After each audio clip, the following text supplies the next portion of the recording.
Welcome back to My Favorite Shitty Movie. Did you miss us? We've been on hiatus for a while. What can I say? The times have found us. Lots of big things happening in our personal lives and maybe the world writ large, depending on your point of view. So we are glad to be back. Unbelievably, we are coming back with our 200th episode. This madness that you have joined us with has been going on for almost 4 years now. And it's amazing to me that it's still going on, but I think in large part because I have the world's best partner in the world with Todd, who is like Mr. Deep Film Cut. Like I'm really good. He's like, and so it's been such a joy to be doing this for many a year. And thanks for sticking with us through the madness and the decline into the Fourth Reich, probably. But so we're going to still try to be here as long as we can, talking about films as long as we're allowed to. It's a dark and stormy night here in Los Angeles where we're recording, which seems an appropriate kind of tone for this very dark film that we're here to talk about tonight, called The Substance. I can't wait to get into this panel. Three of the smartest men I know, and that might be counterintuitive because we're all supposed to be thinking in certain ways, but I actually think it's a great idea when you have especially very smart white men show up who want to talk about female directors, female-driven films, and their take on it, in addition to I think what everybody else is saying. I have to say, as a gal myself, before I saw this movie, everyone was like, it's a feminist body horror film. And I thought, well, that sounds like a great marketing, gimmick to get me in. I don't think it's feminist at all. But I'm not even sure it says something I haven't seen done in other films, but also that's okay, right? The Greeks told us there's at least 7 plots, and it's about what you do with the variations. And what I'm excited about this film is a very young filmmaker. I think it's her second feature.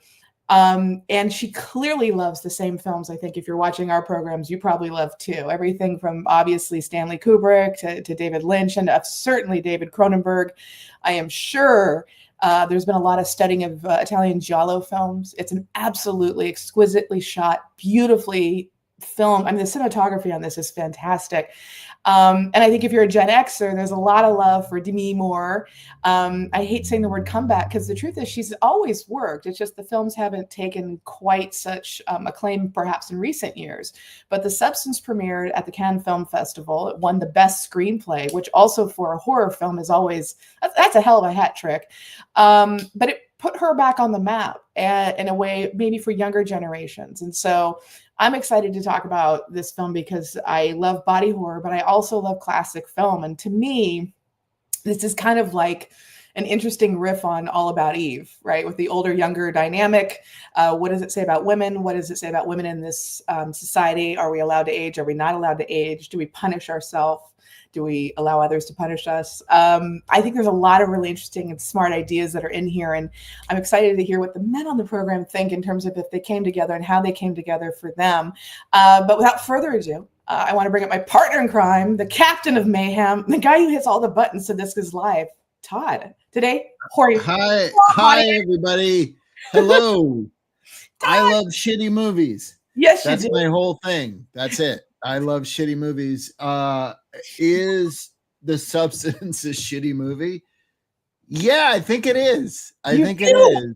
Old proclamation. Okay. And I do, and I also love it, but I love its existence. I love everything what you said about it, I think is why I love it. And the last thing I want to do is like be a negative element on The Substance, but like as a body horror movie, yes, like remove the political stuff, remove the socio-political stuff. It just didn't do it for me as a body horror movie. It had some good body horror stuff, which Conan O'Brien did a great job of making fun of on the Oscars. Yeah. I did think that was actually funny. And it just didn't have. So I'm sitting here with my copy of Society, which I have a copy of Society. Oh yeah, we both have it. Yay! All right. And that's there's other ones. I think as far as feminism and body horror is concerned, I think a dude from Canada might have done it a little bit better in the 70s with the dude. I don't know. I like, that's the thing. It's like, I'm a dude. So I don't know. Yeah. So if this speaks to the splintered masses of women who need the body horror to be this. I'm 100% behind it. It just didn't, like, as a movie, it didn't punch me as much in its body horror as other movies have in the past. Yeah. Cronenberg is an obvious example, but Brian Yuzna's Society is sort of a Right. go-to point for me, because I like the grossness of the substance does not match the grossness of Society. And Interesting. Okay. I'm not even bringing up the Human Centipede. I mean, like, what the Human Centipede did to me as a human that I being had an early dinner, but yeah, totally. is horrid. It's horrid. And that's just what I thought the substance was missing, was Yeah. that level of horrid. I wanted to feel that.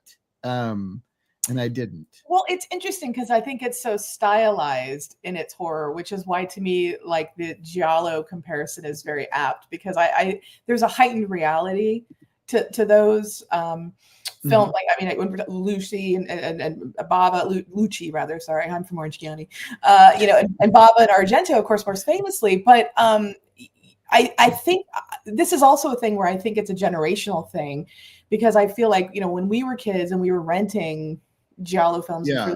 not initiated, it's the Italian horror films, Giallo meaning yellow, based on kind of the tawdry yellow magazines and books that were really tawdry and sexy and violent. So that's kind of a whole subgenre of Italian horror. It really peaked 60s, 70s, into the 80s a little. And I think that we're looking at a filmmaker who probably is way younger than we are, but grew up influenced by that and the Lynch films and the Kubrick films, from her framing to the cinematography and the heightened style. And I think it's interesting. And what I really want to talk about, so I'm going to introduce our guest and get him in here soon, is I think there's no way we can have this conversation without kind of starting a little bit with the concept. We're not going to be too highfalutin, because the title of our show is the title of our show. But, you know, is the cinematic gaze inherently male?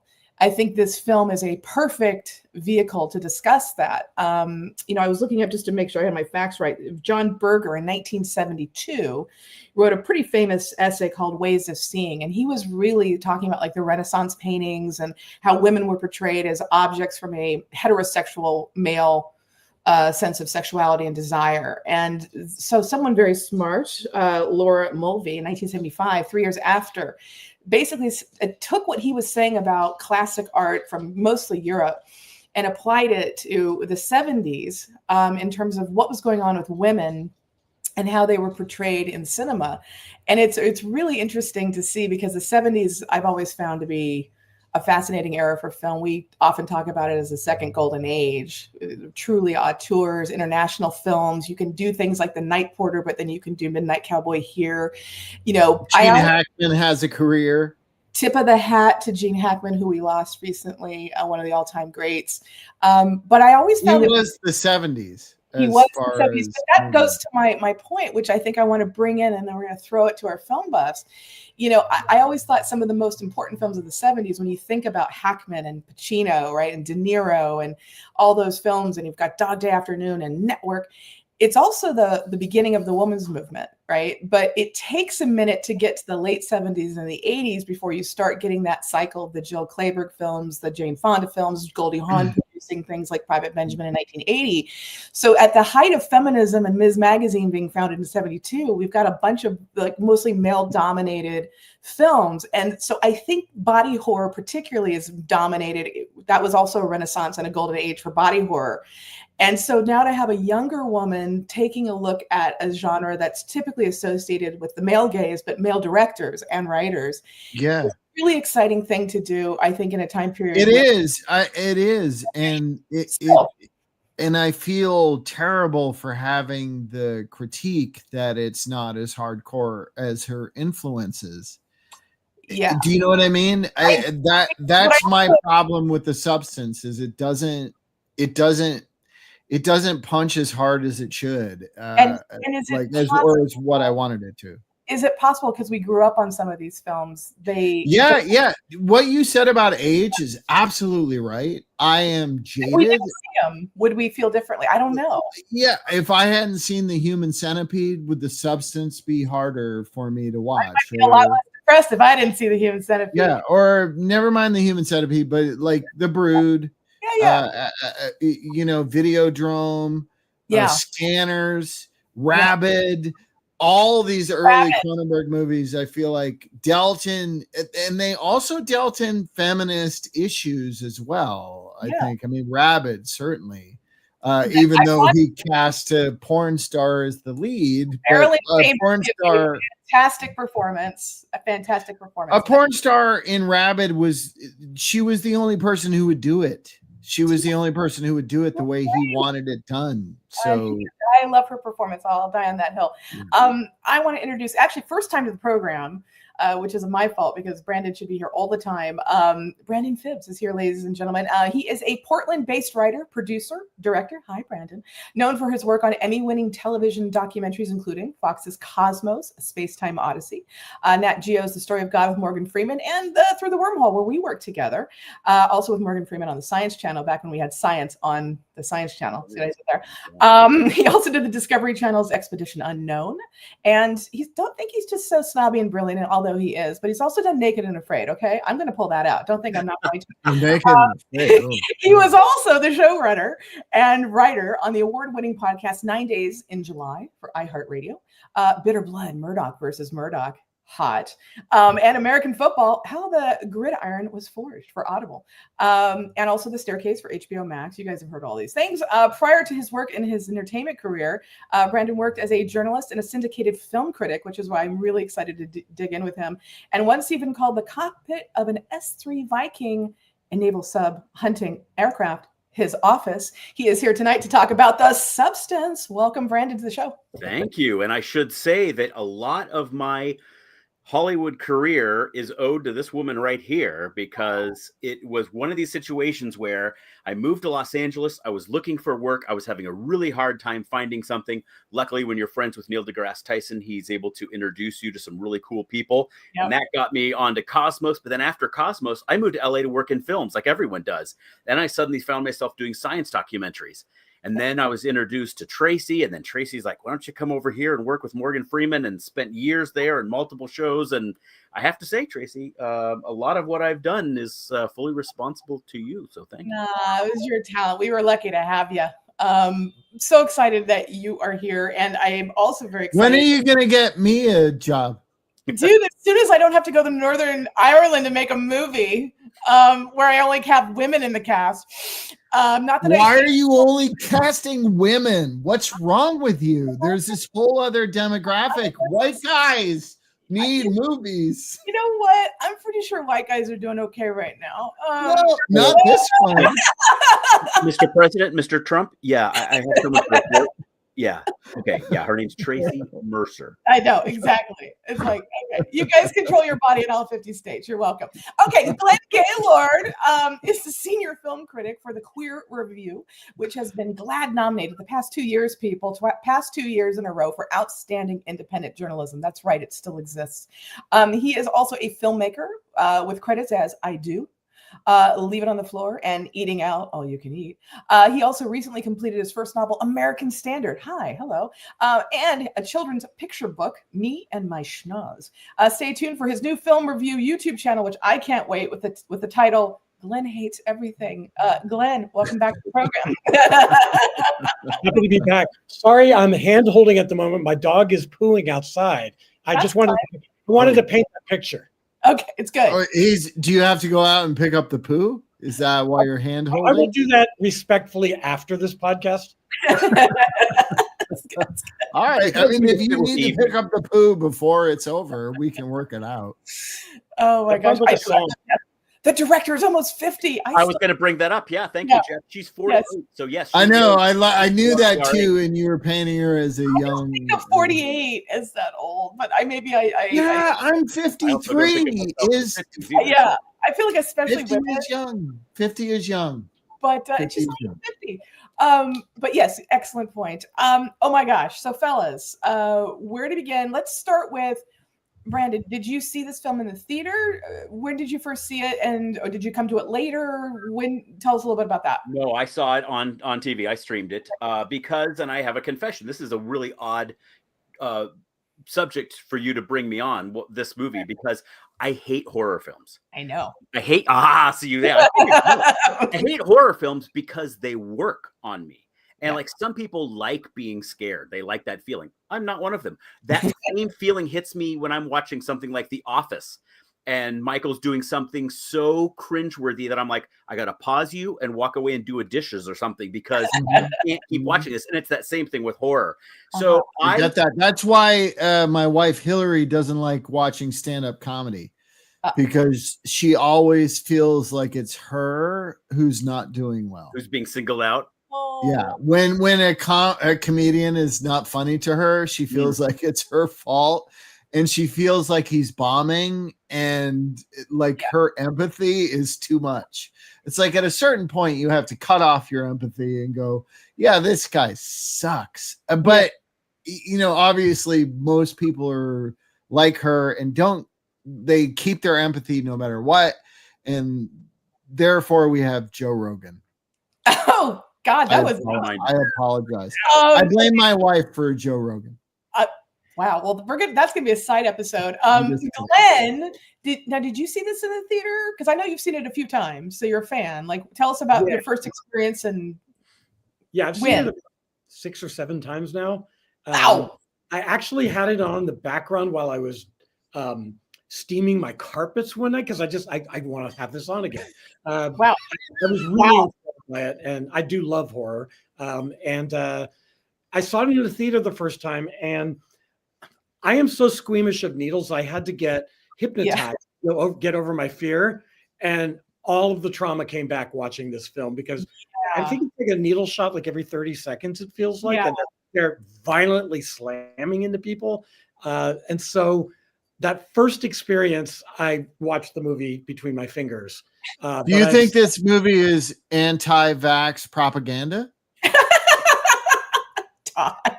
I never considered that, because I'm just not in that headspace, I suppose. But I do want to comment for a second, though, about the optics of this panel. Happy Women's History Month. Okay. That's right. It was canceled. Didn't you hear? We're all these white guys are pro-women guys. I mean, I just want to say for the record, Tracy, you don't understand. You don't understand. I don't. Explain it to me. I love when men tell. Tracy, it's possible to have a feminist panel that's all men except for you. It's possible, and you've done it. And I think that we'll give you the credit because you're the woman. But I think this is part of the problem. We get into these camps and we don't listen. And I really think, look, it's a horror movie. If it's anything else, we're going to get to that in the conversation. But I also just feel like it's okay to go back and be inspired by older movies, have a new generation reinterpret. And I love that. And I'd much rather have something like this to talk about than, you know, part 20 of whatever. So I'm excited about that. But why don't we jump in to I love that point, Tracy, by the way, just because that's what this is about. Movies, everything, entertainment's about young people. So the substance has reached young people in a way that David Cronenberg reached us when we were young. Yes. And that's important too. Yeah. And I think Jimmy's right. Yeah. The shrimp scarfing scene, I would argue Dennis Quaid is the grossest thing in this whole film. Oh, 100%. You know, it's like, oh. Yeah, but that, like, Dennis Quaid's performance and the way he was directed are part of my problem with this movie, which is bizarre tonal shifts. And like at a certain point, I wasn't 100% sure what world I was in. And I don't think that the filmmakers quite knew. I'm going to compare this movie to Society because it's a body horror. I cannot dealing thematically too. It's dealing in the class structure and all that. But I don't know. The substance didn't get there for me and Well, let's jump into kind of the summary, the plot summary, and kind of what happens. You know, Brandon, take it away. What the hell? Where is this film set? Tell us where we're at. I apologize, by the way, that you come to me just as my dogs are clearly barking at somebody back there. So if you can hear them, I apologize. They're inspired. That's all right. Hey, let the dogs bark. Yes. And I should also say that, like, when I mentioned earlier that I didn't like horror films, I watched this movie just because I needed to check a box. The box needed to be checked because it was nominated for Best Picture. So I always go through and I watch things. So I was fully expecting to hate it. Especially because of its body horror elements and stuff like that. I was like, this is not a movie I'm going to like, but I need to be informed. And instead, I was enthralled from the first frame to the last frame and and I have not stopped thinking about it every single day since I watched it. Did you just like random question? Did you like John Carpenter's The Thing? Yes, absolutely. Okay. Yeah. And I wouldn't even call this a horror film. I know it's technically a horror film. I would not call it a horror film. I don't think it's scary at all. Right. Obviously, body horror has its own sort of connotations and as a sort of like substrate of it. But I didn't find it particularly scary. I just found it its own unique sort of thing. Oh, okay. So take us through. Who is Elizabeth Sparkle?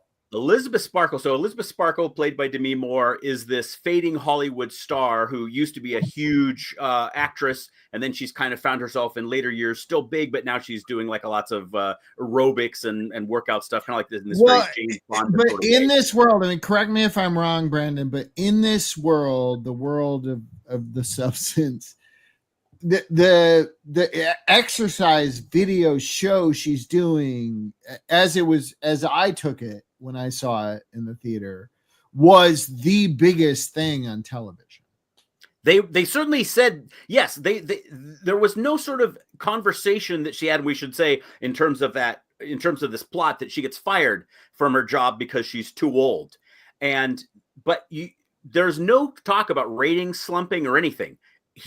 Her boss, who is the Dennis Quaid character, just wants to get rid of her because he personally thinks, and I'm sure all the men around him just think, that she's not up to the task anymore, even though anyone watching the film. Right. Because she's a couple years younger than he is. What's interesting though about this, and this is a good thing about the details, and is this heightened or is this stuff? And again, when you have a French writer director, so we see that she actually, this is for motion picture work. That's the camera that you get when you're there. And there's a line of dialogue that pops after current events. Like, oh, she won an Oscar. When was that? In the 1930s with King Kong. The idea that she was an Oscar-winning actress who is now a la Jane Fonda in the 80s. Because to my knowledge, no one's doing a show like this contemporary anywhere. So there's a little bit of a leap, because I don't know if there was an intent to subliminally talk about Fonda. Like, you won an Oscar and then you did workout stuff, and now you're aging out about the same time Fonda took a break before she came back with Monster in Law and did The Corporate Wife with Ted. I don't know that that's there, but when you have a female writer director, it might beg the question: was that intentional?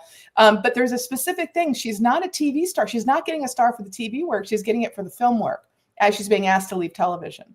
Are you seeing this comment from Jeff? I want to give this movie props for being made with real practical effects and makeup artists. Yeah. No CGI. There was no CGI in this movie. I very much doubt I don't think that's true. But there's a lot of practical. There's a lot of practical. There's a lot of practical, and I remember watching it in the theater and thinking, I can see when it shifts, and the shifts didn't do it any favors. As far as what I was looking for from body horror was just to be grossed out. I mean, ultimately, like if that's why if you're watching a movie for body horror, it probably isn't socio-political themes. It's, I want to watch something that makes me sick.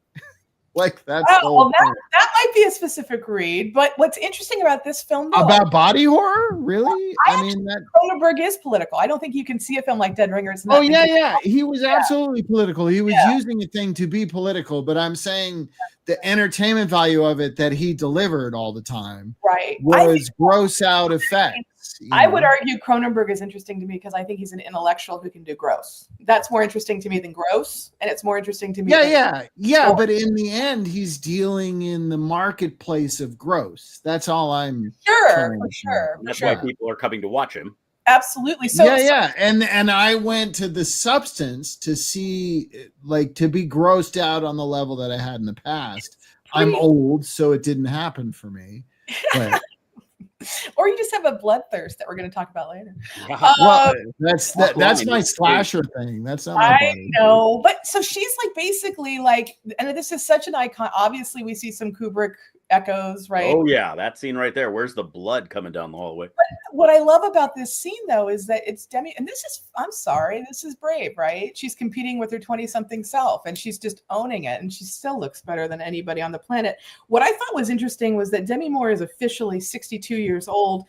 If we're talking about All About Eve, Bette Davis was only 42 when she played Margot Channing. And so Demi's 20 years older than Bette was in that, but I think there's some similar themes here. We'll get into that. But so, this is another, I would say, The Shining kind of reference, right? She goes into the restroom because something's broken. So it's the men's restroom. So what happens, Brandon? What goes on? Well, what goes on in the restroom? Maybe Please tell us, Brandon. She overhears Dennis Quaid, who comes in and says all the piggish shit, right? Right. And then later takes her to dinner and fires her. And there's the grossest scene in the movie is Dennis Quaid eating. I did find it funny, and maybe we'll talk about this at some point, but the fact that Dennis Quaid was cast in this role in the same year that he did Reagan, in the same year that he's written and said a lot of pro-Trump stuff. And I'm not sure how political you guys get on this show, but I did find it very interesting that the guy playing this just gross misogynist asshole is being played by a guy who's now this huge vocal Trumper. And it makes me wonder, was he in on the joke? No, I don't think he was. I think he was let loose by the director, and is part of the tonal problems that I have. Like he thought he was doing a certain kind of satire and not realizing he was satirizing himself. Yeah. And I think because he was doing that, she let him just do whatever without direction, which is maybe nobody's choice. I didn't mind it. I mean, he's larger than life, and he was unbelievable. Great. But but it was different from the other performances in the movie. That's my problem. Like if everybody's blown up and satirical, all the characters, then I'm okay. But the main characters weren't. There were Demi and the other lady were playing it very real. That's a really good point that you're bringing up. I want to put a pin in that and bring our director Glenn into this as well, because what do you think about the performance by Quaid? Do you think it was a choice? Because I think this is all heightened. I think that's the giallo operatic thing. And I think that the men in this film are all toxic and awful and heightened. I think the Next Door Neighbor is heightened. I think Quaid is heightened. I think the men are all portrayed in certain ways by intent. And I think they are similar. And I do think the other two women are different, but they're in this like kaleidoscope of color. Weird. I don't know. I mean, Glenn, you're a director. Is that how you direct Quaid? Do you think he was in on it or not? It's a great question. I don't know. I mean, I do feel the tonal inconsistency that Todd's referring to. Yeah. Yet I'm still entertained by his performance, and it's he's that's totally fair. The men for the most part are the buffoons in the film, and with a female director centering this on the women, I understand that. I mean, because the men are the agents of chaos in this film, and he is. What's he drinking? That was such a great grace note. She's like, as he leaves, and you're like, oh my God. But I also don't think that this is so much a horror film either. I'm going to agree with Brandon, only because I watched her prior film Revenge, and I was waiting with bated breath for her follow-up. So I was very excited about this. Okay. But what I think her aesthetic is to kind of marry the crossroads of body horror with kineticism and satire. And that her films are like, they're kind of like George Miller films to me. They are just kinetic, forward moving. There's so much momentum from shot to shot. I mean, you even see it just with Demi Moore coming out of those doors in that hallway. It's a kinetic shot right in your face, which the entire movie pretty much is. And I think that it's just an expression of that, there's a little bit of women can make these kinds of movies too, energy going there, but she has the goods to back it up. So it's like she has anything to prove. She's just showing it to you right there. Like, I've got this, and I'm going to take you on a slam bang journey. And so I didn't find it scary either. I found it hard to look at, which is different than scary. Yeah. But that's kind of the point. They're making you look at things that are uncomfortable, whether it's him chomping on shrimp or an earring going into sort of a face at some point. I think that I feel like that qualifies as scary if you're like this old horror debate about is gore scary, and I think it is. I think if you want to do this, then a horror movie has done its job. So I think like gross outs can be scary. Well, it's also, I think, just to tie it in, because again, it's usually kind of a male writer director, and there's a certain trope, and the final girl was a label we gave things after the fact kind of thing. But I think there is something about, Carpenter talks openly about why does Halloween work, and one of his answers was because in the first script, it's not Michael Myers, he's the Shape, and that he's just evil, and we don't know why he's doing anything he's doing. And when he try to explain things away, sometimes it takes all the scares out of it. I don't care why Lecter eats some patients and not others. It doesn't matter to me. It's just he's Hannibal Lecter. But what I think is interesting about what Carpenter was saying is like everybody is afraid of being disfigured. And what disfigurement means for a woman in society versus anybody else, particularly when you are Demi Moore. And again, let's give props to Demi Moore, 20 years older than when Bette Davis was playing old in Hollywood back in the day. She's the beauty queen, right? She's the one who, was on Vanity Fair, like, it's okay to be pregnant, guys, and like, she's really going out there and she's allowing herself to, and she's gorgeous, but like those close-ups, she knows what's happening. And I think that's a brave thing at 62, and they play her like she's 50, and because she looks so great, you go with it. But that's her. Just like, and I think, God, that's so brave. And it's like, what was it? Gloria Swanson. I had to look it up. Gloria was 50. Demi's 12 years older than Gloria Swanson playing Norma Desmond. And so her take on and Gloria was a glam girl in the 20s too. But like Demi is now doing this at 62. And so I think part of why this film may have certainly been seen, certainly financed, and maybe resonates with Gen X in a different way than the younger folks who might not have seen the films we're talking about, is we have so much love for her. We're rooting for her, and we want her to come back, and we want her to win. And we all kind of have this collective, you're part of our youth. And here she is playing somebody old. And then there's the next generation coming in, and they're kind of getting into that. So I think this film is working. I think you're all right to say it's not necessarily a horror film, but it's working on a couple different levels, which is why we can talk about it. Well, and she brings that up. Like, I think Todd went to the theater thinking it was going to be like all Cronenberg. And in fact, there's a ton of Cronenberg. You can't escape it. But she herself has been very vocal about the fact that she also has Verhoeven and Carpenter and Lynch and Kubrick and stuff like that. You see them everywhere. And so it's really this pastiche of them all layered on top of each other. So you never have like one vision. I don't know about Verhoeven.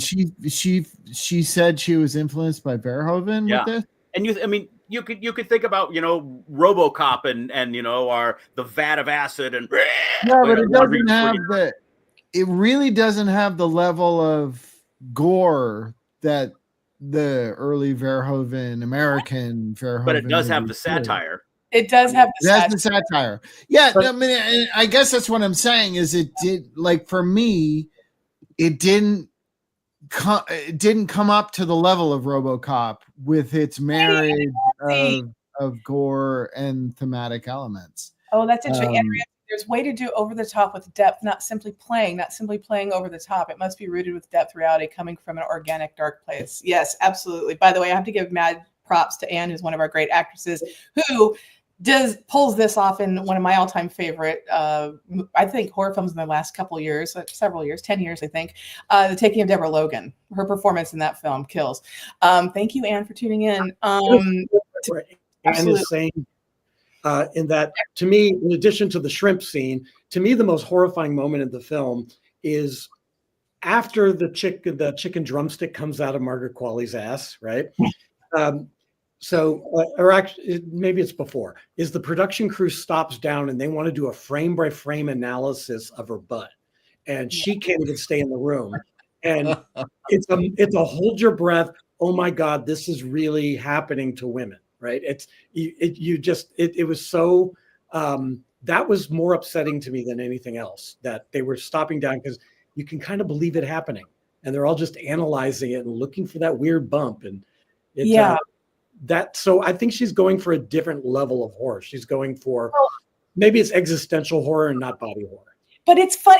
I'm glad you mentioned that, because there's a lot of this is what you're kind of talking about. I'm trying to be discreet about what we pick, but it occurred to me as I'm watching this completely different film, also female writer director. What's the opening shot to Last in Translation, right? A close up of Scarlett Johansson's ass in sheer underwear, and it's almost the same shot.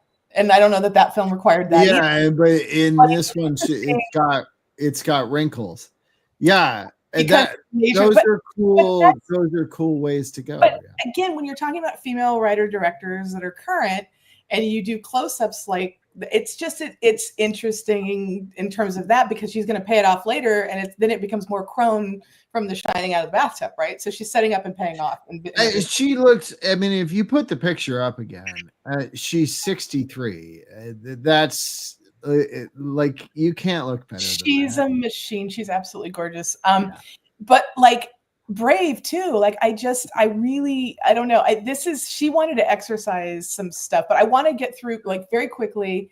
She's getting replaced. She's being told she's old. She hears what Dennis Quaid really says. He's like puking shrimp. You're like kind of disgusted. She's driving down like Sunset Boulevard. Boom, car crash. But miraculously, she doesn't seem to be harmed. But you'd think that would be where I was looking for like some Peter Proud, like what happened or something. Right. And so no, but then we have this. Talk to us about what's going on in the doctor's office, Brandon, from a plot standpoint. Yeah. So as she's being examined, and the primary doctor is kind of explaining what she needs to do in the coming days and stuff like that after the accident, this younger intern or assistant or whatever gives her this information about something called the substance, and that made his life so much better. And then she, of course, goes home and checks into the substance. What is the substance? And it turns out to be this injection that you can give yourself that basically splits your body into two. There's the old you and there's a young you. And you both share the same consciousness. You have different goals and needs, but you're sharing the same consciousness. And the hitch, of course, comes in the fact that Elizabeth and Sue, which is the younger version of herself, but it doesn't look like her as a younger person, but they have to switch their bodies every 7 days. And within even just that, her first 7 days, Sue basically takes the job from Sparkle and gets her new electrified show, and doesn't want to leave her body. And basically, the longer time she spends in her body, the more that Elizabeth's body continues to age and deform, which of course ultimately leads to a monstrous conclusion.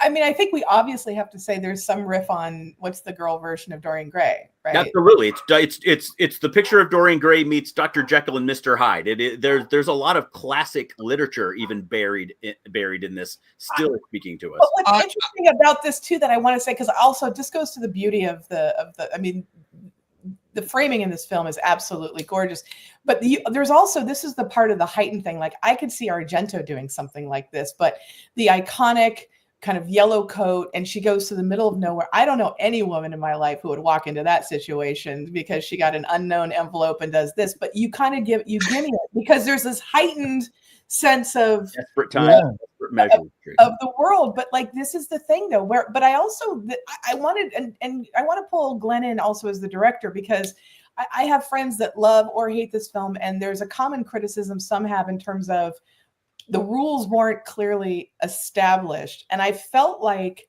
our director is really trying to focus on this basic stuff. Like, you know, you're the Matrix, she's the Switch, like all this kind of stuff. Did you find like the rules were very clear, and so you understood when they were violating them? And they were as clear as an IKEA set of instructions for me, with better, slightly off. Is what you're saying? With a better font. I thought it couldn't have been more clear. I thought it was so beautifully simple that, you know, I mean, I'm not really even sure what the pushback on it is. It's just 1 week on, 1 week off. You share the same consciousness. Well, I miss an hour and there's a whole finger. I miss a week. It seems simple, but then, you know, from your given circumstances, you might consider it. Wait, what? It's just weird. It's just weird. Like I wasn't sure ultimately what she was trading for. That was the thing. I mean, it's like I consider, like I put myself in the situation. It's like, okay, my younger self, yeah, I'd have more commercial opportunities as an actor. Would I really do this for that? I don't know. And she was the host of an exercise show. So she was trading her old body for a young body so she could keep doing an exercise show.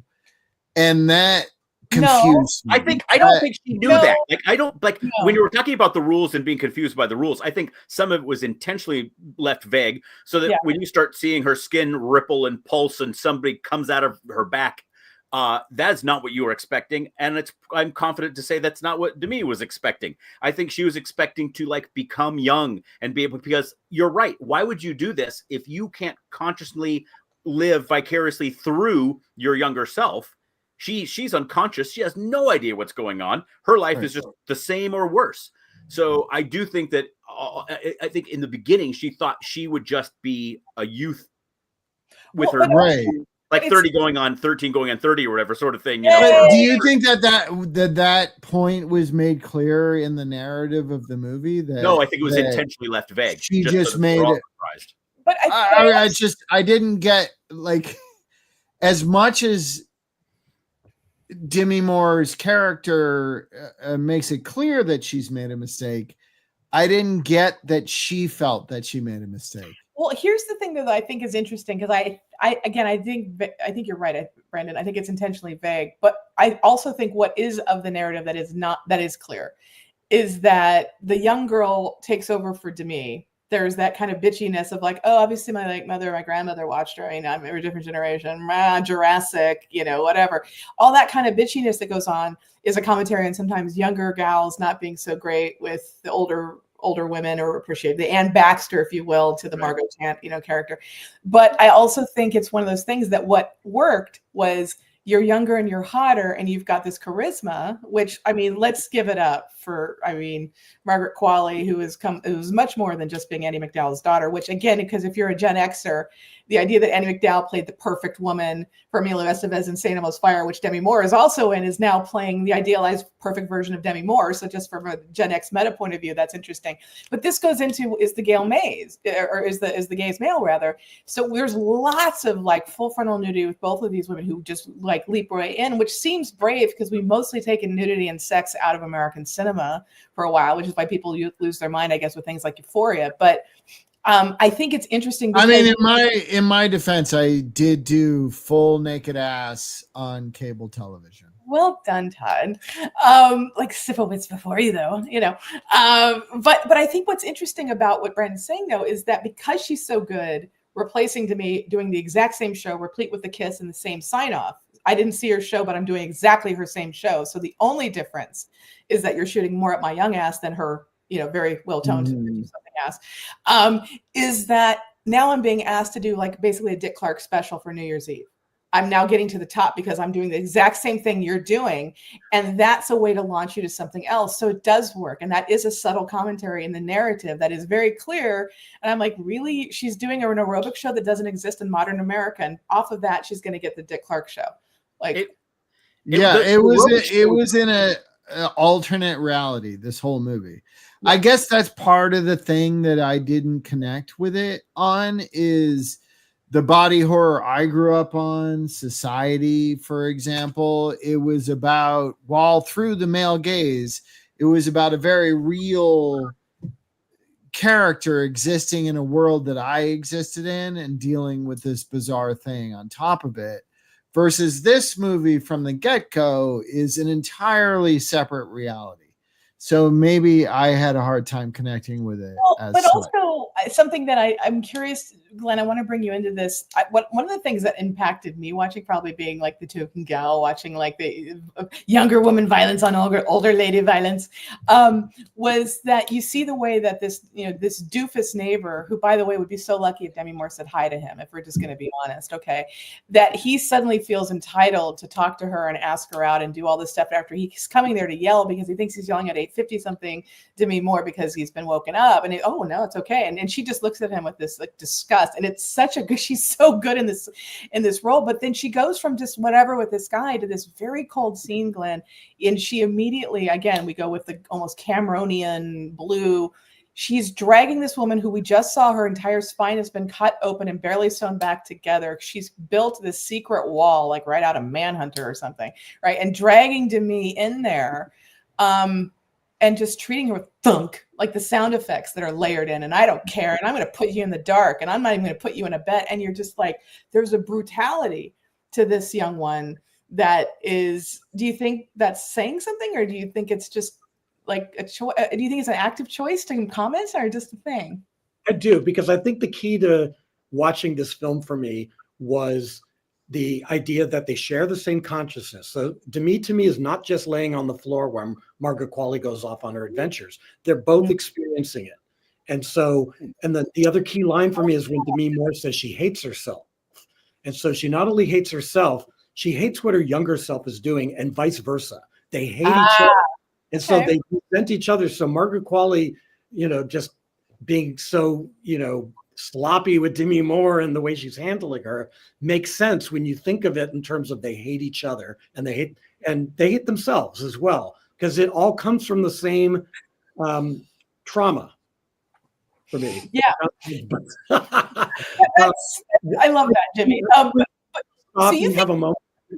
Yeah, butt moment. But somebody found my butt. It's great. Good old Jimmy. He's good at finding butts. But do you think that there's like a do you really feel like there's scenes in the movie where it's clear that Demi Moore is experiencing that? Because when there's a Post-it note and she sees the guy and she sees the helmet, she doesn't seem to have experienced that in consciousness. The scene with the guy that Margaret Qualley sleeps with, who leaves on a motorcycle, she looks at him like, oh, I know you. Oh, like there's a recognition there. Like, right. Oh, I experienced something with you. And he's just looking at her like she's a stranger. But before she sees him, when she wakes up and she sees the note, it's almost like she looks around, like she doesn't know what's happened. She seems surprised that her house has been trashed. So if they share the same consciousness, she's like, I'm surprised to see all this. So that's where I think the inconsistency of the rules for some might come in, because it's like, well, then you would know what happened and you wouldn't be confused by it.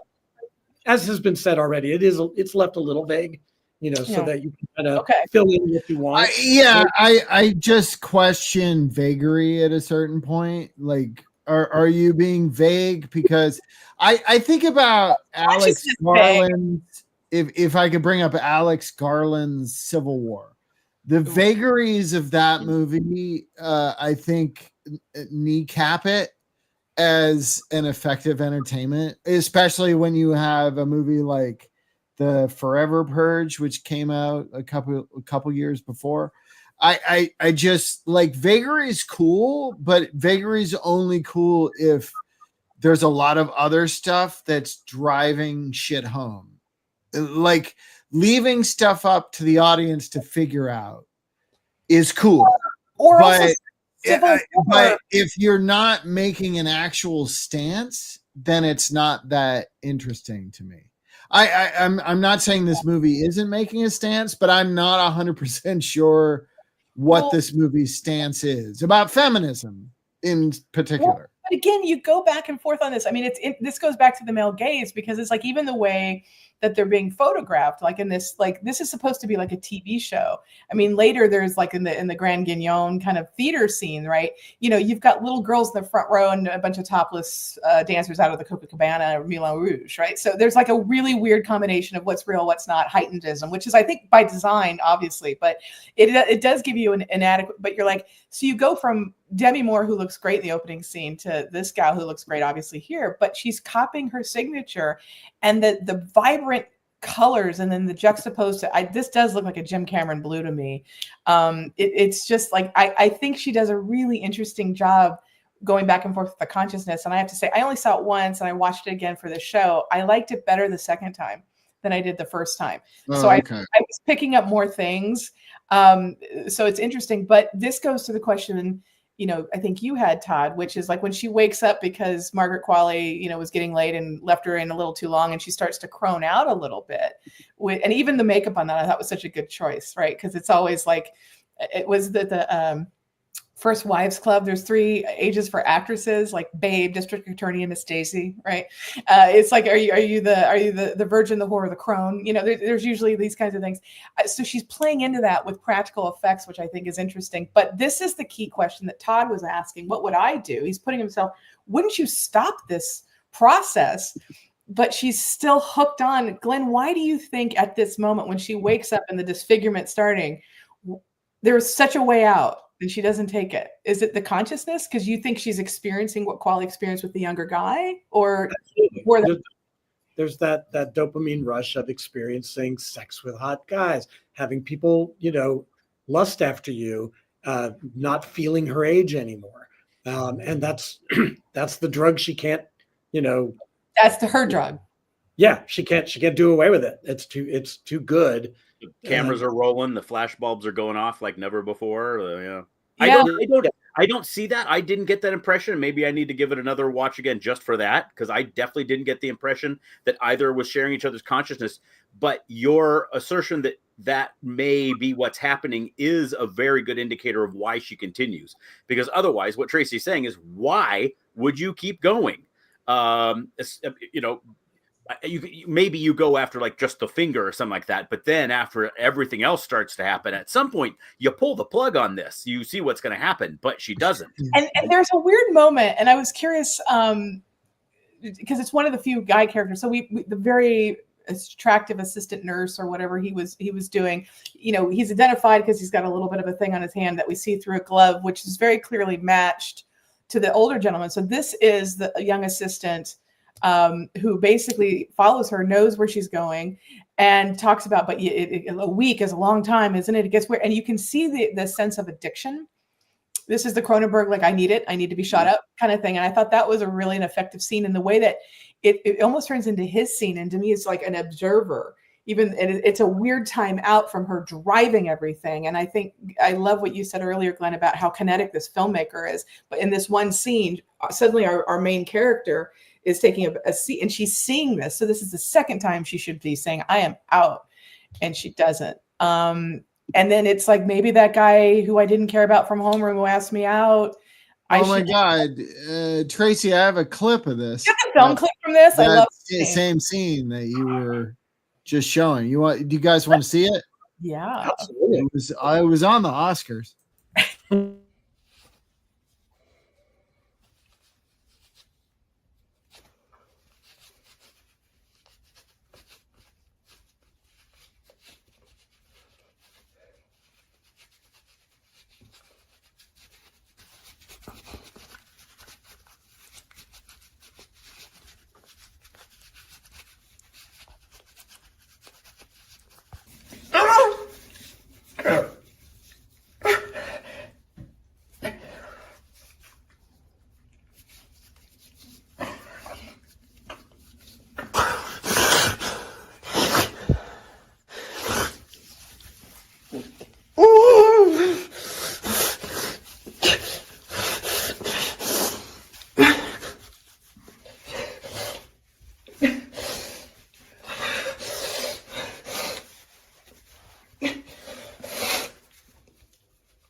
Oh my God. That was like some full persona stunt right going on there. Yeah, It was very good too. Oh my God. Wonderful. Yeah, I mean, but it's a scene, and it's just like, it's so heartbreaking. And then we juxtapose to, like, she can't even quite go out on a date. I think to Glenn's point, it's like, but you know, my younger self is having hot sex with all these hot guys. And what is that juxtaposition? Then immediately Mr. Toxic himself, right? Quaid is brought back in, who has the best suits ever. I hope he got to keep them. Who then tells our girl, right? Like, okay, you get to have this like New Year's Eve kind of thing. It's all good. And so then the greed comes in, right? It's like, I can just keep her sleeping a little longer because I want more. The young one wants more of that too, as does the.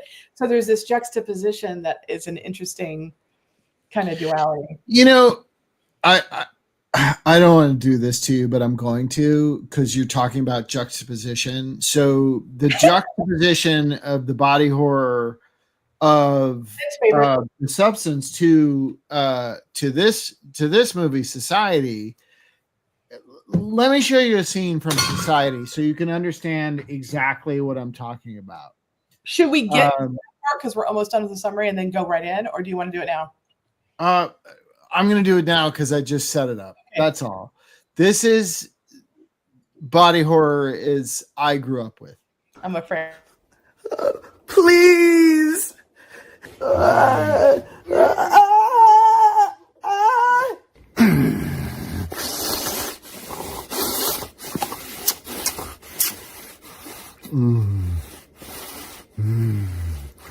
And now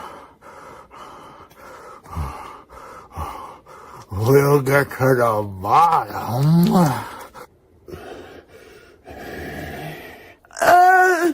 oh God of this.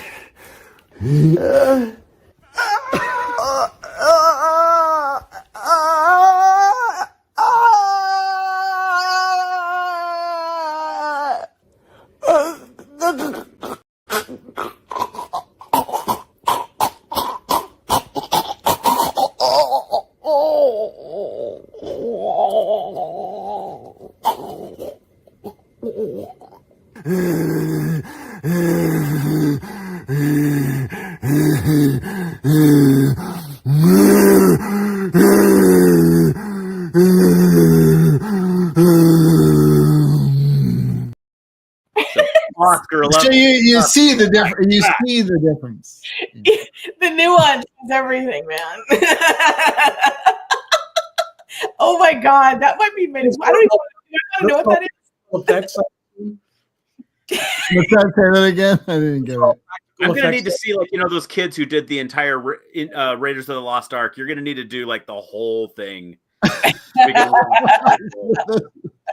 Society, like shot for shot. Oh my God, I would do that. Why not? That's less. Oh my God, right? Just like to be too pretty for the scene to make sense. Oh, very oh, very true. It is. It's interesting. Okay, so we agree the substance isn't really a horror film, though. So they marketed it because they were going after a certain thing, right? But what is it if it's not a horror movie? I mean, genre-wise, it is a horror movie. You can't take it out of that. Well, it's interesting because I think it is a horror film, but I also think some things.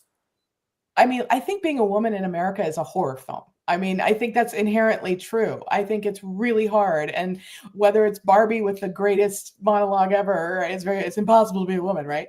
It's like, it's true. And I think this is exploring that, like, because it's like you have 2 seconds in the sun and then you're being told you're too old. It's like, I think I read somewhere that Marlene Dietrich had her first facelift at 27. And back then they didn't exactly have, right? Like, at 27, are you kidding me? She didn't, And so it's like, there's this sickness and this youthful thing. And there's a lot of actresses who haven't had work, and there's a lot of actors that have good work. And then there are those who have, and it's like, no matter what you do, you're being like, there's no right answer, No. And I feel like this movie is trying to talk about some of that. It's an interesting question about genre. Like, we define everything. I mean, the Academy Awards itself is defined by the genre that is called drama. So if it's not drama, if it's comedy or horror or any other genre beyond that, it's not really Oscar material. So here's this thing that became Oscar material, which is probably why it lost. But it also existed within its genre. I mean, it was marketed as a horror movie. It was marketed as a body horror movie. So that brings in people like me. So now you have people like me sullying your important drama movies. So I don't want to discourage it. I want to encourage people to make genre movies that are also Oscar movies. I think that's a good thing. But this is the Trojan horse, though, because it did get people like you that might not normally have seen like the non-horror version into the theater. But conversely, probably why from a marketing standpoint it was sold that way was that a lot of my gal pals who don't like horror and don't like gore, they do find the last, I would argue. Yeah, it fucks you up. And it also fucks you up on the level of me because you don't deliver enough. I get your point. My point is this film is an hour too long. It's 2.5 hours. And I think if it were this, because I think you could achieve it, do a director's cut that's this, but like from what she's trying to say, but I think they try to do it as a horror film because I think the women that would normally, I think that was where the disconnect is.